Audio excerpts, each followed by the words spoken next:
નર્મદા જિલ્લાના વિકાસ માટે કેન્દ્ર અને રાજ્ય સરકાર તરફથી કરોડો રૂપિયાનું ફંડ ફાળવવામાં આવે છે, પરંતુ સરકારી અધિકારીઓ એજન્સીઓ સાથે મળીને કરોડો રૂપિયાના આયોજન બારોબાર કરી નાખે છે। એના વિરોધમાં આમ આદમી પાર્ટીના ડેડિયાપાડાના ધારાસભ્ય અને ભરૂચ લોકસભા સીટના ઉમેદવાર ચેતરભાઈ વસાવા મોટી સંખ્યામાં સ્થાનિક લોકો અને સરપંચો તેમજ તાલુકા જિલ્લા પંચાયતના સદસ્યો અને અનેક પદાધિકારીઓ સાથે મળીને નર્મદાના કલેક્ટરને આવેદનપત્ર આપવા માટે પહોંચ્યા હતા, પરંતુ તંત્ર દ્વારા તેમને કલેક્ટરને આવેદનપત્ર આપતા રોકવામાં આવ્યા હતા। ત્યારબાદ ચૈતરભાઈ વસાવાએ એક વિડીયોના માધ્યમથી આ ગંભીર મુદ્દા પર પોતાની વાત રજૂ કરતા જણાવ્યું છે કે નર્મદા જિલ્લાના વિકાસ માટે કરોડો રૂપિયાના બજેટ આવે છે, પરંતુ અહીંના અધિકારીઓ એજન્સીઓના ઇશારે તાલુકા જિલ્લા પંચાયતના સભ્યો સહિતના પદાધિકારીઓને વિશ્વાસમાં લીધા વગર કરોડો રૂપિયાનું આયોજન બારોબાર કરી નાખે છે અને ચૂકવણા પદ કરી દે છે। આ સમગ્ર મામલાના વિરોધમાં અને નર્મદા જિલ્લાના કલેક્ટરને આવેદન આપવા જઈ રહ્યા હતા ત્યારે અમારી સાથે સરપંચો, તાલુકા જિલ્લા પંચાયતના સદસ્યો અને અનેક પદાધિકારીઓ સાથે હતા। અમે સવારથી નીકળ્યા છીએ, તેમ છતાં પણ અમને આવેદનપત્ર આપવામાં દેવામાં આવતો નથી। એક આવેદનપત્રથી સરકાર શા માટે આટલી ડરી રહી છે?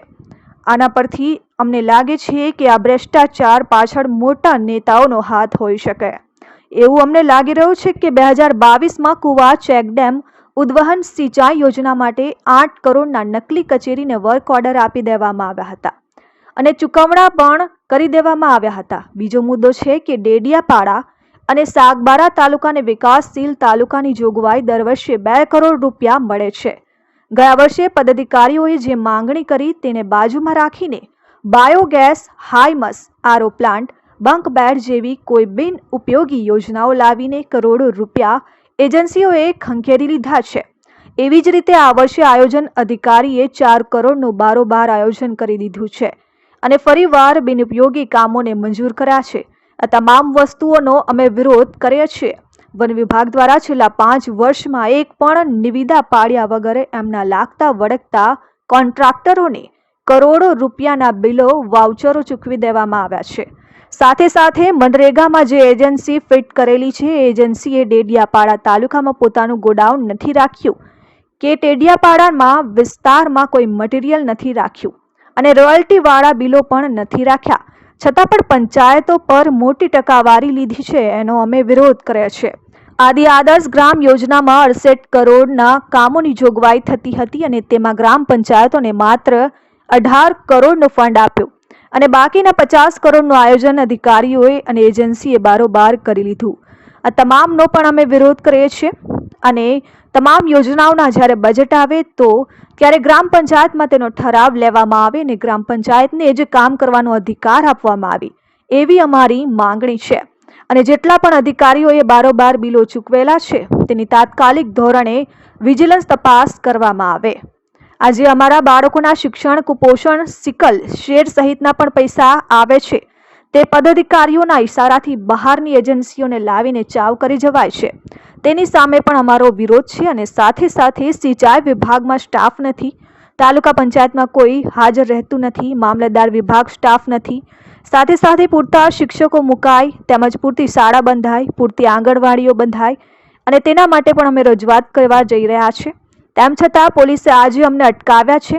આજે અમે કહેવા માંગીએ છીએ કે આ લોકશાહીનું હનન છે, અમને દબાવવાની કોશિશ થઈ રહી છે અને આવનારા દિવસોમાં મસમોટા ભ્રષ્ટાચારોને ખુલ્લા પાડવા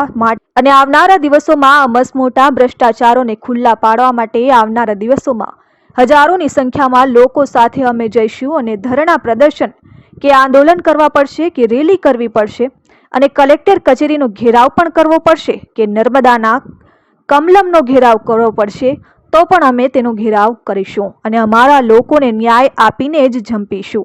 આજે ભલે પોલીસે તાનાશાહીનું ભર્યું વર્તન કરીને અમને રોક્યા છે, પરંતુ આવનારા દિવસમાં આનાથી પણ વધારે સંખ્યામાં લોકો સાથે મળીને આવેદન આપીશું। અમે આજે જે અધિકારીઓ અને એજન્સીઓ દ્વારા અહીંના સરપંચ હોય, તાલુકા જિલ્લાના સદસ્ય હોય કે ધારાસભ્ય MP હોય એને વિશ્વાસમાં લીધા વગર બારોબાર આયોજન કરીને એને મંજૂરી આપીને જે ચૂકવણા કરવામાં આવ્યા છે, તો આ કરોડોના ચૂકવણા કર્યા બાદ એની કામગીરી થઈ નથી, તે બાબતને લઈને અમે આવેદનપત્ર આપવા માટે રાજપીપળા કલેક્ટરશ્રીને ત્યાં જઈ રહ્યા હતા. લગભગ સવારે 10:30 વાગ્યાથી અહીંથી ડેડિયાપાડાથી પ્રસ્થાન કર્યું હતું. 1:30 વાગ્યા સુધી અમને મોવી ખાતે રોકી રાખવામાં આવ્યા અને આવેદનપત્ર આપવા માટે જવા દેવામાં નથી આવ્યા. ત્યારે આ એક લોકશાહીનું હનન છે અને લોકપ્રતિનિધિ જ્યારે એમના વિસ્તારના લોકોના હિતો માટે રજૂઆત કરવા જતા હોય તે એમને દબાવી દેવામાં આવે એ યોગ્ય નથી. અને આવનાર દિવસોમાં અમે આનાથી પણ વધારે આક્રોશ સાથે મોટી સંખ્યામાં જઈશું અને રજૂઆત કરીશું. અમારી રજૂઆત એટલી હતી કે જે અમે આ વિસ્તારમાં નહોતા એ દરમિયાન જે કામો થયા છે, જેમ કે પ્રાયોજના વહીવટદાર અને કાર્યપાલક ઇજનેર દ્વારા એક બોગસ એજન્સીને 8,62,00,000 પેમેન્ટ ચૂકવણું કરવામાં આવ્યું છે. એ કામો પણ થયા નથી અને એજન્સી પણ બોગસ છે. તો એની પણ તપાસ થવી જોઈએ. કોઈ પણ સરકારી પરિપત્ર વગર બારોબાર વર્ક ઓર્ડર, ચૂંટણીના આચારસંહિતામાં વર્ક ઓર્ડર આપીને એને પેમેન્ટ ચૂકવી દીધું છે. સાથે તમે જોઈ શકો છો ડેડિયાપાડા અને સાગબારા તાલુકાને વિકાસશીલ તાલુકામાં મૂકવામાં આવ્યા છે અને આ વિકાસશીલ તાલુકા માટે 2 કરોડ રૂપિયા આવે છે.